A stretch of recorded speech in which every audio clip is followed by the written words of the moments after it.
Students, ہمارا آج کا ٹاپک ہے ریاست اور قوم میں فرق۔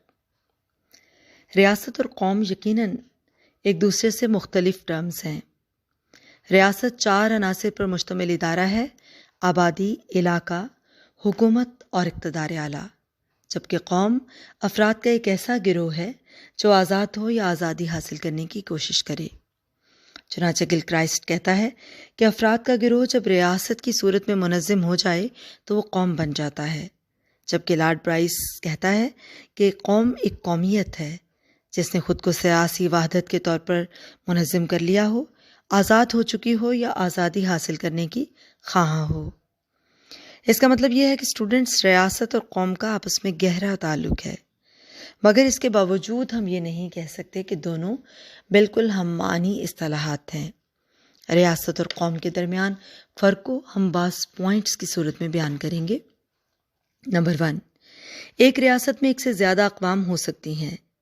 اسٹوڈنٹس، عموماً ہر ریاست میں ایک قوم کی اکثریت بستی ہے۔ مثلا انگلستان میں اکثریت انگریز قوم کی ہے، اسی طرح فرانس میں اکثریت فرانسیسی قوم کی۔ مگر بعض ریاستوں میں کسی ایک قوم کی اکثریت نہیں ہوتی، بلکہ ان ریاستوں میں مختلف اقوام آباد ہوتی ہیں اور مختلف قومیں مل کر ایک نئی قوم کی صورت میں ڈھل جاتی ہیں، مگر ان قوموں کی اپنی علیحدہ حیثیت بھی برقرار رہتی ہے۔ جیسے برصغیر میں قیام پاکستان سے قبل ہندو اور مسلم 2 قومیں آباد تھیں۔ اسی طرح آج بھارت میں کشمیری قوم موجود ہے جو آزادی حاصل کرنے کی جدوجہد میں مصروف ہے، اور کشمیری قوم کی آواز آج بین الاقوامی میڈیا میں گونج رہی ہے۔ ریاست اور قوم میں ایک اور اہم فرق یہ ہے کہ ریاست اقتدار اعلیٰ کی مالک ہوتی ہے، اور اقتدار اعلیٰ کے بغیر ریاستیں اپنے وجود کو قائم نہیں رکھ سکتی، مگر قوم اس کے بغیر بھی قوم کہلا سکتی ہے۔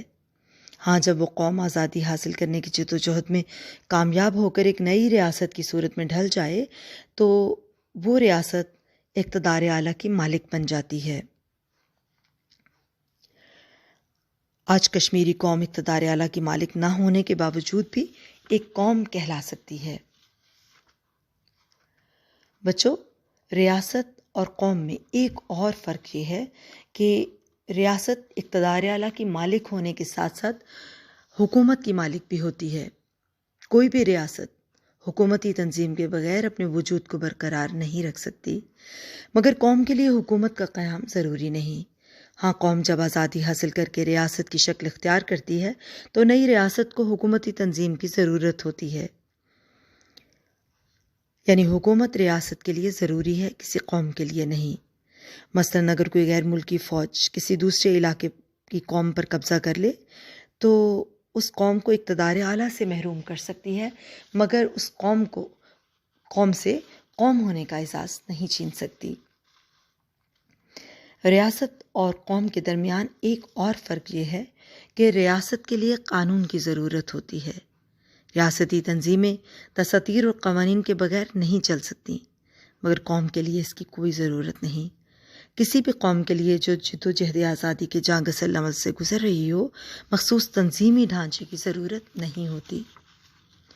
ریاست اور قوم کے درمیان ایک اور اہم فرق: ریاست کے مقاصد اپنی حدود میں رہنے والے باسیوں کو مطمئن کرنا اور ان کی ضروریات کو پورا کرنا اور داخلی اور خارجی امن کا قیام ہے، جبکہ قوم کے مقاصد وسیع تر ہوتے ہیں۔ وہ اپنے افراد کی اصلاح کے لیے ان میں جذبہ آزادی پیدا کرنے کے لیے وسیع تر مقاصد کی حامل ہوتی ہے۔ ہاں بچوں، یہ بات سچ ہے کہ اب موجودہ ویلفیئر اسٹیٹ نے بہت حد تک ریاست کو بھی کثیر المقاصد بنا دیا ہے، اور یہ بھی افراد کی معاشی، سیاسی، سماجی، مذہبی اور ثقافتی ترقی کے لیے کوشش کرتی ہے۔ ریاست اور قوم کے درمیان ایک اور اہم فرق ہے، اور وہ فرق یہ ہے کہ ریاست اور قوم دونوں مختلف تصورات ہیں۔ اگر ہم ریاست کو تصور کی آنکھ سے دیکھیں اور امیجینیشن کی مدد سے اس کا تجزیہ کریں تو ہمیں صاف نظر آتا ہے کہ ریاست ایک سیاسی اور قانونی تصور ہے، جبکہ قوم ایک روحانی اور نفسیاتی تصور۔ قوم کے اتحاد اور جدوجہد کی ہر کہانی کو جب ہم ریڈ کرتے ہیں تو اس بات کی تصدیق ہوتی ہے کہ قوم کے افراد میں نفسیاتی طور پر ہم آہنگی کا احساس جنم لیتا ہے، اور کسی مشترکہ مقصد کی طلب ان کو ایک دوسرے کے قریب تر لے آتی ہے، اور پھر وہ اسی مقصد کو لے کر ایک دوسرے کے قریب تر ہوتے چلے جاتے ہیں۔ ان کے درمیان امتیازات ختم ہوتے چلے جاتے ہیں، اور یک رنگی کا خوبصورت احساس ان کو ایک دوسرے کی کشش میں جکڑتا چلا جاتا ہے۔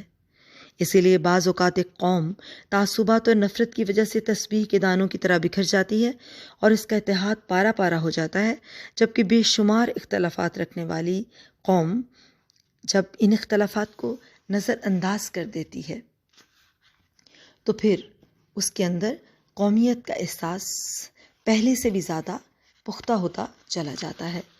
ان کے اختلافات مٹ جاتے ہیں اور وہ ایک متحد قوم بن جاتے ہیں، جبکہ اسی احساس کا خاتمہ ایک متحد اور یکرنگ قوم کے اتحاد کو پارا پارا کر دیتا ہے۔ علامہ اقبال نے مسلم قوم کے اختلافات کو دیکھتے ہوئے ان کو ایک قوم بننے کی ترغیب دلائی اور فرمایا کہ منفعت ایک ہے، اس قوم کی نقصان بھی ایک۔ منفعت ایک ہے، اس قوم کی نقصان بھی ایک ہی سب کا نبی، دین بھی، ایمان بھی ایک، حرم پاک بھی، اللہ بھی، قرآن بھی ایک، کچھ بڑی بات تھی ہوتے جو مسلمان بھی ایک۔ اور فرمایا کہ فرقہ بندی ہے اور کہیں ذاتیں ہیں، کیا زمانے میں پنپنے کی رہی باتیں ہیں۔ تو بچوں، اگر دنیا پر نظر ڈالیں تو ہمیں یہ محسوس ہوتا ہے کہ بعض اقوام ایسی ہیں جن کے درمیان بہت زیادہ اختلافات تھے، لیکن انہوں نے ان اختلافات کو مٹایا اور ایک مضبوط اور مستحکم قوم بن گئی۔ ہمارے سامنے امریکن قوم کی مثال ہے۔ یہاں کے لوگ مختلف مذاہب کے مالک تھے، مختلف زبانیں بولتے تھے اور مختلف ثقافتوں کے حامل تھے۔ جب امریکن فیڈریشن قائم ہوئی تو کوئی نہیں جانتا تھا کہ اس قدر اختلافات رکھنے والے لوگ ایک قوم کی صورت میں ڈھل جائیں گے، مگر باہمی اختلافات کو ختم کر کے انہوں نے خود کو امریکن قوم بنا لیا۔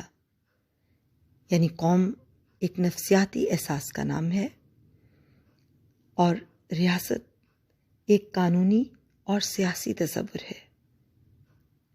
جب اس نفسیاتی احساس کے تحت امریکن لوگوں نے خود کو ایک قوم بنا لیا تو ان کے درمیان تمام ڈفرینسز ختم ہو گئے، اور آج امریکن اپنے آپ کو امریکن کہلانے میں بہت فخر محسوس کرتے ہیں۔ بچوں، ریاست اور قوم کے درمیان ایک اور اہم فرق ہے کہ ریاست 4 عناصر پر مشتمل ادارہ ہے، اور اگر ان 4 عناصر میں ایک عنصر بھی کم ہو جائے تو ریاست ریاست نہیں کہلا سکتی۔ ریاست کے لیے آبادی بھی ضروری ہے، علاقہ بھی، حکومت بھی اور اقتدار اعلیٰ بھی، جبکہ قوم کے لیے آبادی کا ہونا ضروری ہے۔ قوم جنگلوں، پہاڑوں، دریاؤں، کھیتوں اور چشموں سے نہیں بنتی۔ قوم بننے کے لیے افراد کی ضرورت ہوتی ہے۔ جب قوم آبادی کے ساتھ ایک علاقے کی مالک بن جاتی ہے، اس کے پاس اپنی حکومت ہو اور اس حکومت کے پاس سپریم پاور، تب وہ قوم ایک ریاست کی صورت میں ڈھل جاتی ہے۔ اس طرح سے بچوں، ریاست اور قوم میں واضح فرق ہے۔ نمبر 1، زیادہ اقوام ایک ہی ریاست کی باسی ہو سکتی ہیں۔ نمبر 2، ریاست کے لیے اقتدار اعلیٰ کی ضرورت ہوتی ہے، جبکہ قوم اس کے بغیر بھی قوم کہلا سکتی ہے۔ نمبر 3، ریاست کے لیے حکومت کی ضرورت ہوتی ہے، جبکہ قوم حکومت کے بغیر بھی قوم بن سکتی ہے۔ نمبر 4، ریاست کے لیے دساتیر اور قوانین کی بہرحال ضرورت ہوتی ہے، جبکہ قوم کے لیے اس کی ضرورت نہیں۔ نمبر 5، ریاست کے مقاصد بعض اعتبار سے قوم کے مقاصد سے زیادہ محدود ہوتے ہیں، لیکن ماڈرن ویلفیئر اسٹیٹ نے ریاست کو وسیع مقاصد کا حامل بنا دیا ہے۔ نمبر 6، ریاست ایک سیاسی اور قانونی تصور ہے، جبکہ قوم ایک روحانی اور نفسیاتی تصور۔ اور نمبر 7، کہ ریاست کے لیے 4 عناصر کی ضرورت ہوتی ہے، مگر قوم کے لیے محض ایک عنصر یعنی آبادی کی ضرورت ہوتی ہے۔